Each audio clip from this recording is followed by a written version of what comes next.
Welcome on in, Cougar Tracks podcast, powered by KSLSports.com. Good afternoon to all of you in Cougar Nation, and it's a new episode of Cougar Tracks. I'm back here in Utah after my week-long trip to Texas to partake in the Big 12 spring meetings. Had a good time.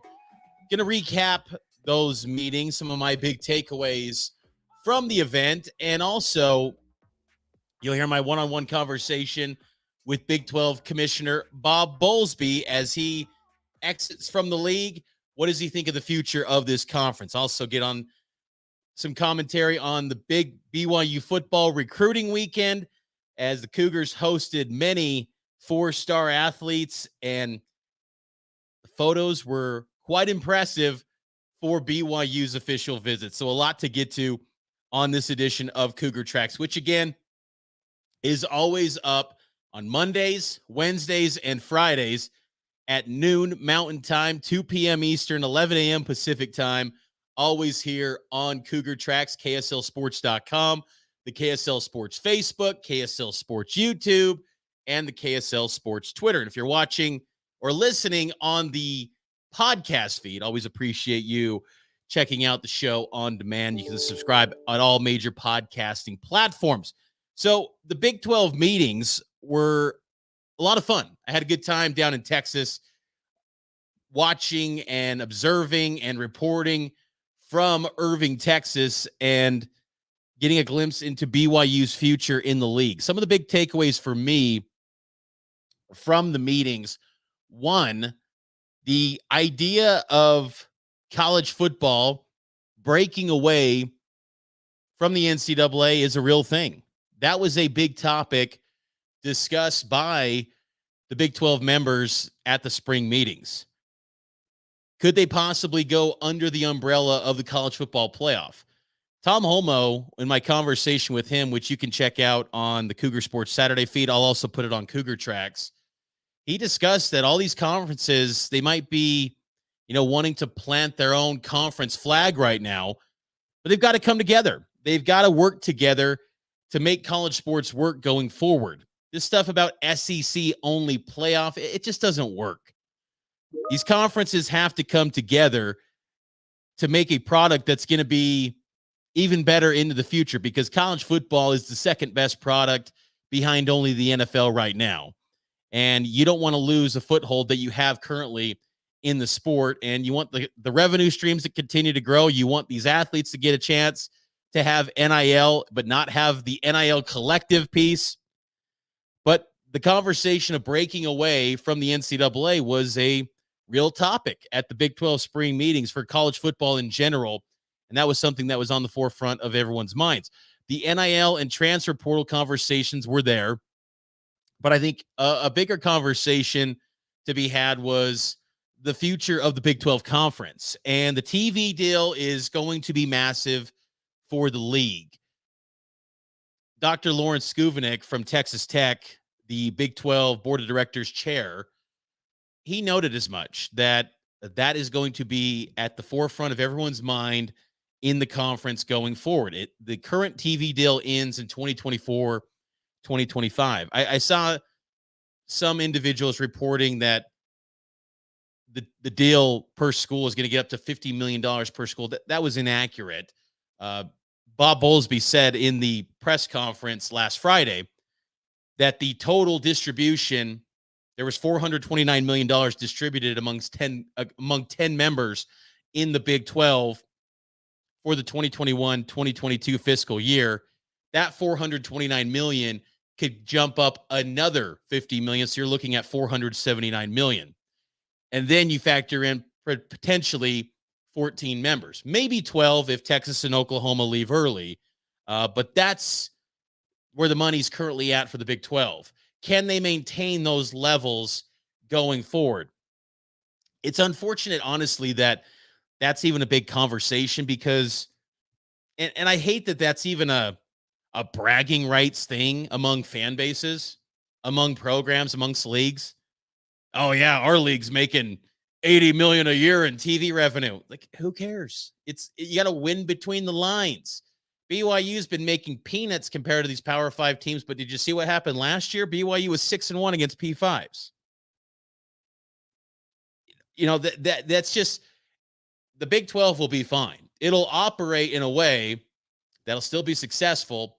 I just think the current members, the 8 existing members that'll carry over into the new iteration of the Big 12, how big of a hit will this be for them if they do take a dip in the financial revenue streams? I just think that there's still a massive market for TV deals, live television. It's the only thing that people watch live anymore is sports. That's it. I mean, I was thinking about it. I was telling my wife last night, I don't have the pay. I watch some TV shows. I was into Winning Time on HBO, but I just don't have the patience to get into shows anymore. I used to be big into Sports Center and things like that. I don't watch that anymore. I just don't have the patience. I'd rather go to my self-centered, catered feeds that go to topics and conversations that I want to focus on. That's what I turn to. But live sports, I'm tuning in. College football Saturday, I'm tuning in. So I think there's still a massive market. And you think about CBS is going to lose the SEC. They've expressed they want to remain in college football. Will they be part of the Big Ten? We'll see. The Big Ten is going to be the first league on the television media rights deal, mega deals. I would imagine that's Fox. Okay. So I think Fox will probably get the Big Ten if I was to assume. And then you look at the SEC, who's locked in with ESPN, but the financials haven't been disclosed yet. And then you got the Pac-12, and then you got the Big 12. ACC doesn't have their TV deal up until around 2035, 2036, which could be problematic for them. But I think the Big 12 could be in a situation where maybe a CBS, maybe an NBC, they get involved.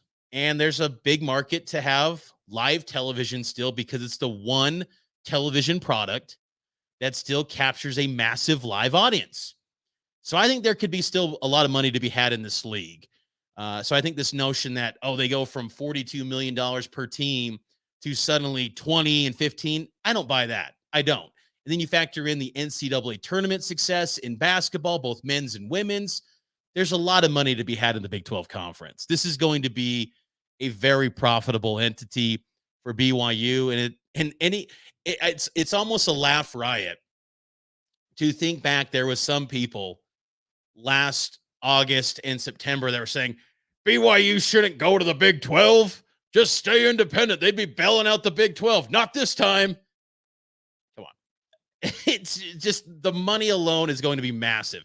Even if BYU's operating at 50% of the revenue for year one or year two, it's going to be massive compared to what BYU's been used to as a member of the WCC, the WAC, the Mountain West, Independence. I mean, it's going to be huge. But that TV deal will be massive. And I think that is a massive thing that weighs on the shoulders of the 8 members that carry over into the new iteration. The 4 new members, BYU, UCF, Houston, Cincinnati, they're jumping for joy. I mean, they anything that they're going to get from that deal is going to be bigger and better than what they already have. So they're thrilled.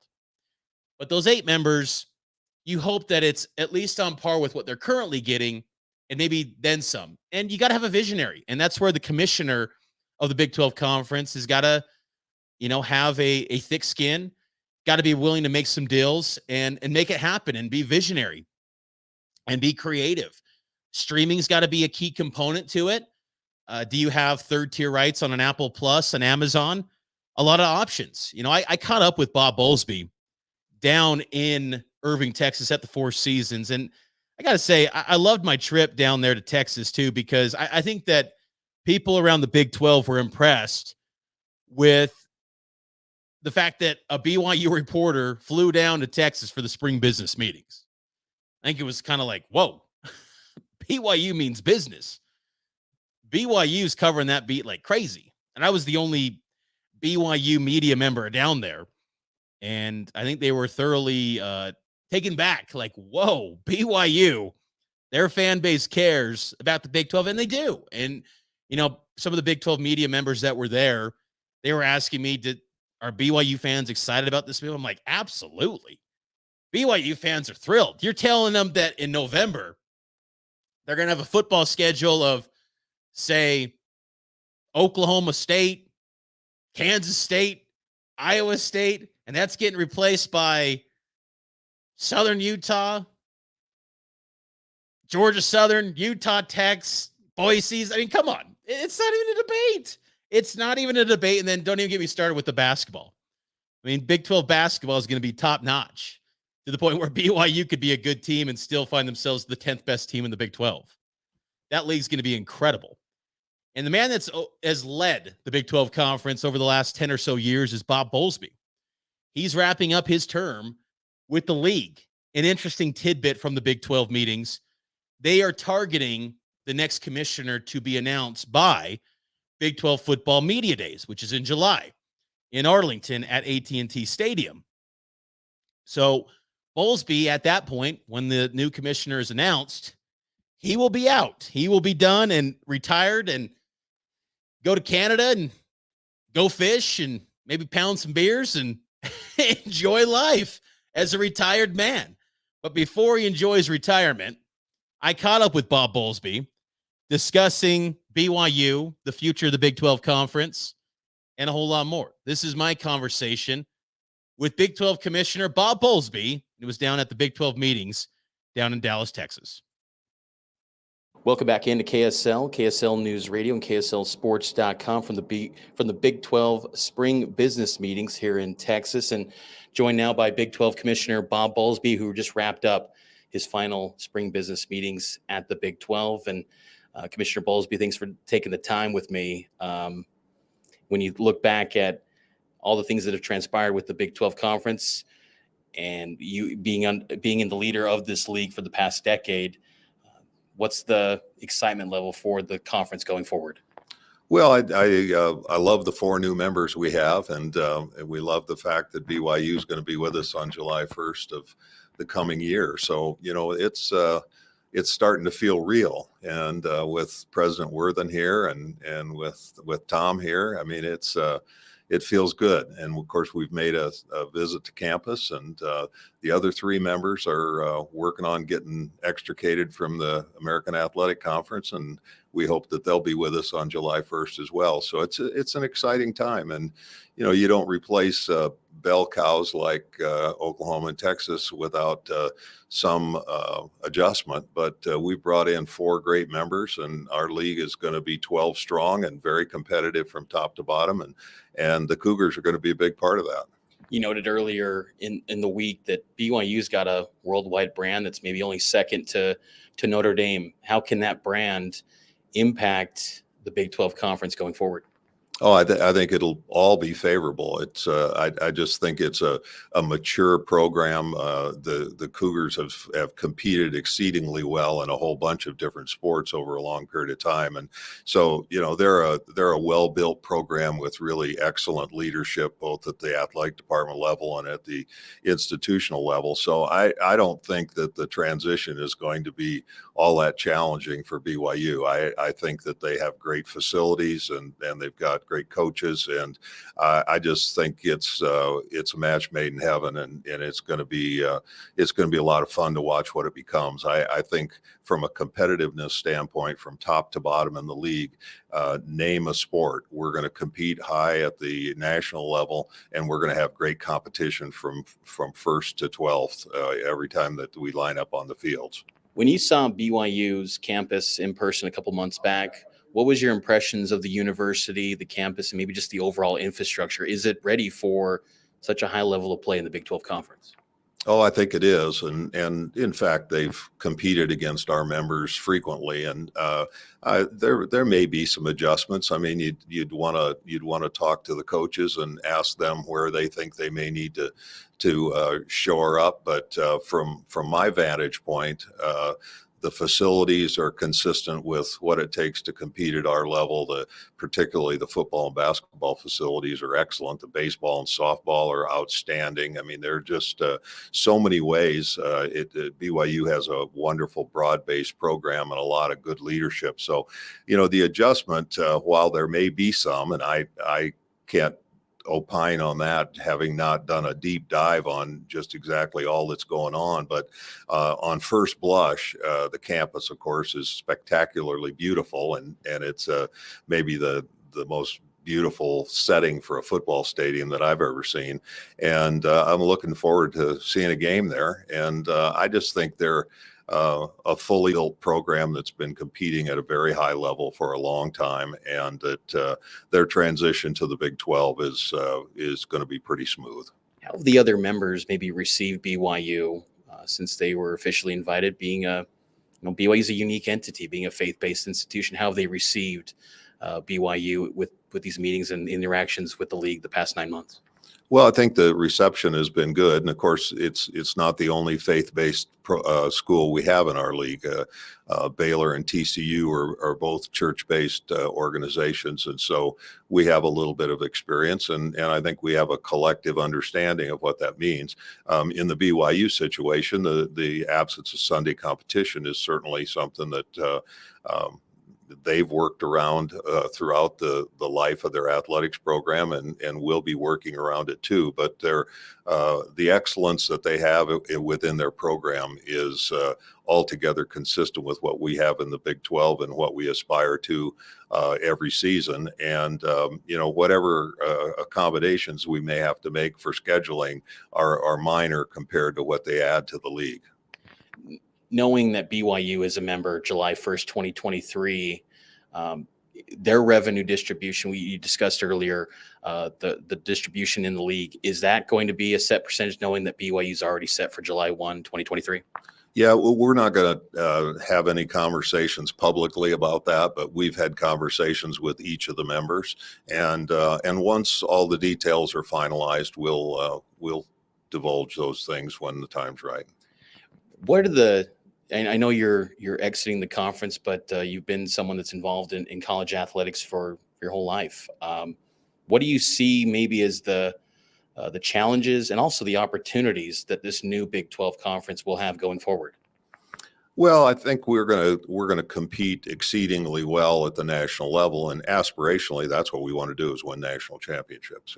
And I think you do that by having quality competition up and down the line, and that's you look at our basketball league, women's basketball, baseball, softball, football. You don't have any days off. Everybody can beat you.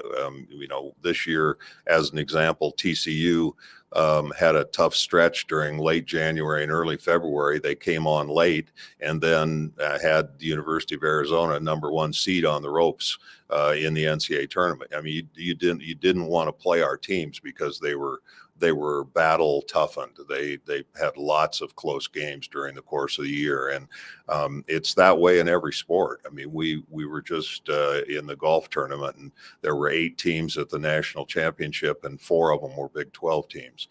We've got 5 teams in the baseball tournament. We've got 3 teams in the Women's College World Series and softball.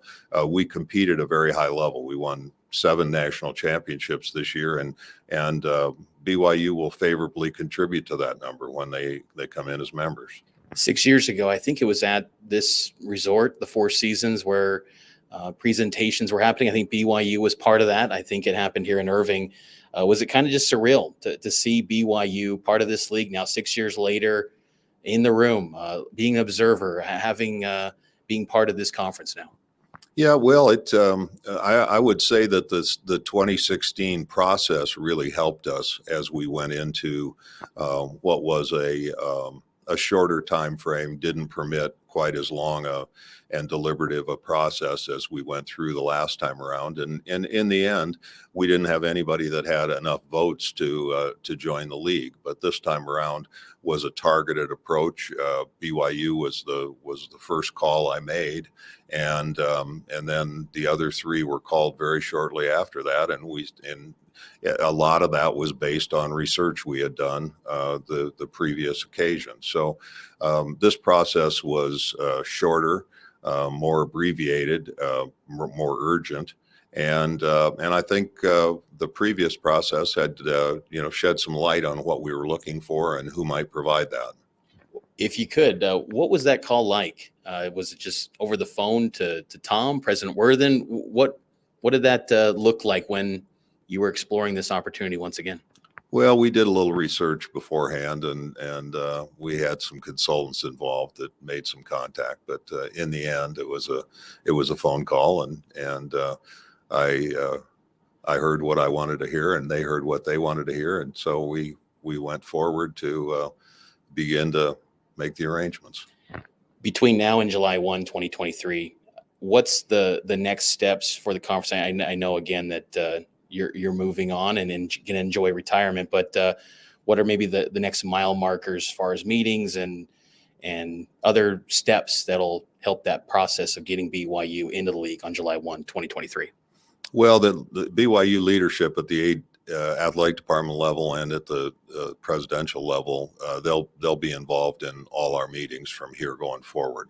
So for Tom Homo, that'll mean a meeting in New Orleans in August that we do in conjunction with the Sugar Bowl, and then all our regular meetings during the course of the year. And they aren't voting members yet, but they certainly are observers with a voice and an opportunity to contribute. And just as they are now, the new members are all contributing to the process to hire a new commissioner. And so they'll be involved in everything going forward. Probably the most important thing that we need to get done in the near term is get the scheduling done. We need to have a football schedule by later in the summer. We're not in a critical stage just yet, but we need to have the conference schedule finished relatively soon, and then subsequently we'll go about the process of putting the other fall sports in place and the other sports throughout the year. So, there are a number of things that have to be done. There's a lot of logistics when it gets right down to it. For the new members, there's a particularly large amount of logistics because a lot of times they haven't been to any of the venues. I mean, when BYU travels to Kansas State, they're going to have to find out where their favorite hotel is, and there's some help available because other teams stay in the area, so you can go to other people and say, where's the best place to stay when you play at K-State or when you play at Iowa State or when you play at West Virginia. But that's a pretty abrupt ramp up, and so they are going to need to do that work, and we'll need to help them do that work. But there are some things that logistically we just have to get accomplished, like scheduling. Last thing for you, Bob, and again, appreciate all your time as you exit out of the league and enjoy retirement. Do you feel like you're going out at the right time where college sports, or it's a unique time, obviously tons of change, but do you feel like there are better days ahead for college athletics? Well, college athletics has proven to be resilient over a very long period of time, and college athletics is going to be just fine going forward. There are some difficult problems right now, but we'll find solutions, and we'll tend towards the mean, and we'll recenter ourselves, and we'll decide what the new normal looks like, and then we'll move forward. And so that part of the enterprise is going to be just fine, and the Big 12 will be just fine as well. There's a bright future out there. But it's whether it's the right time for me, I don't know. I'm 70 years old. I have been fighting the good fight for a long time. I actually am looking forward to having some space on my calendar that's not occupied by travel or meetings. And so I feel very optimistic and blessed to be able to move forward and have time for my family and have time to do some other things. But, had I remained engaged, I suppose that I would have begun looking for a place to find an off-ramp. And I don't know that there's ever a really good time for that. There wasn't anything particularly special about right now. It just felt like the right thing to do. Well, congrats on an amazing career. And I'm sure that it's going to be a different adjustment going from 60 to 70-hour weeks, as you noted earlier this week, to retirement. But hopefully it's a great one for you, and you enjoy time with your family. And thanks for spending some time with us here on KSL. Yeah, thanks for having me on. There you go. That's Big 12 Commissioner Bob Bowlsby here on Cougar Tracks and KSL News Radio. Impressive guy. I think that Bob Bowlsby was an advocate for BYU. And it's amazing when you think about it, the arc of his approval rating among BYU fans. Once probably hated, now a respected figure by BYU fans. And BYU was the first call. I always just thought it was interesting, too, when I asked him how that call went down. What does that look like? Because we hear in conference realignment, how does it officially go down? Is it just simply, hey, you want to be in the Big 12? It's just kind of funny when you think about it that way. But I thought he did a great job recouping the league together and getting BYU, UCF, Cincinnati, and Houston together. And when those three teams join BYU, I would expect it's July 1, 2023. That's how everyone's pretty much operating. I got the sense down in Texas, about another month, there should be a decision there on those three AAC teams. But there's a bright future ahead, I think, for the Big 12 Conference. Bright future ahead for BYU football, too, in the Big 12. And they hope that some of the key players in that Big 12 era are some of the recruits that they hosted over the weekend. A lot of high-profile guys, Walker Lyons, Hunter Clegg, Ethan Tomlinson, and Jackson Bowers. All were on campus for official visits over the weekend. But what might be more noteworthy was the stuffed cougar in the photos. Great touch. Utilize the scenery. BYU is considered one of the most scenic places in college football. Use the scenery to your advantage. I thought the photos looked sharp, and it was noteworthy, too, that Ryder Burton, the quarterback commit out of Springville, he popped in to the visit before going out to L.A. for the Elite 11 regional, and he tested pretty well. He was in the top 10, number 9 among the Elite 11 quarterbacks out in L.A. He had the 9th best rating behind the likes of Bennett Dannenbring from San Diego or South Dakota. Quality quarterbacks out there in LA, but Ryder Burton, I've told you, I think that he's going to be a quality player for BYU, and he's going to climb up the recruiting rankings over the course of this year, I would imagine. Ryder Burton, though, a BYU guy, I thought it was noteworthy that he kicked in to talk with those guys, because I always think it's significant when you get a quarterback to get a QB that's recruiting others to the class, because Walker Lyons, if he commits to BYU, Ryder Burton might be his QB. Jackson Bowers as well. Ethan Thomason might be protecting his blind side. You got to have that chemistry with those guys at a young age and get that developed right away on the recruiting trail, and I think that can help matters. But if BYU can get any of those guys, at least one of them, that would be a massive boost to BYU's recruiting class. But I think there's a good chance. They're going to have They have tons of options. They're going to have official visits. They're going to go through the process. The month of June is a massive month in recruiting these days. And I just think that the connections that BYU has to those guys, does that win the day? Is that enough in this NIL era? Because you got to imagine these guys have some opportunities in NIL. BYU's probably got some opportunities for them too, businesses and boosters and whatnot. But does BYU win the day with their Power 5 affiliation now, the opportunities that it poses, the offense? We'll see. Right future ahead for those guys. All four of those players I think are going to be ballers at the college level. Ethan Thomason too, I will say. He is massive. When you saw him standing next to Kalani Sitake in his photos, you just think, that's a 17-year-old kid. That's a grown man at 17. Impressive. BYU is stepping up their game in the recruiting. There's no doubt about that. We're stepping up our game here on Cougar Tracks every Monday, Wednesday, and Friday throughout the offseason, getting you ready for BYU football.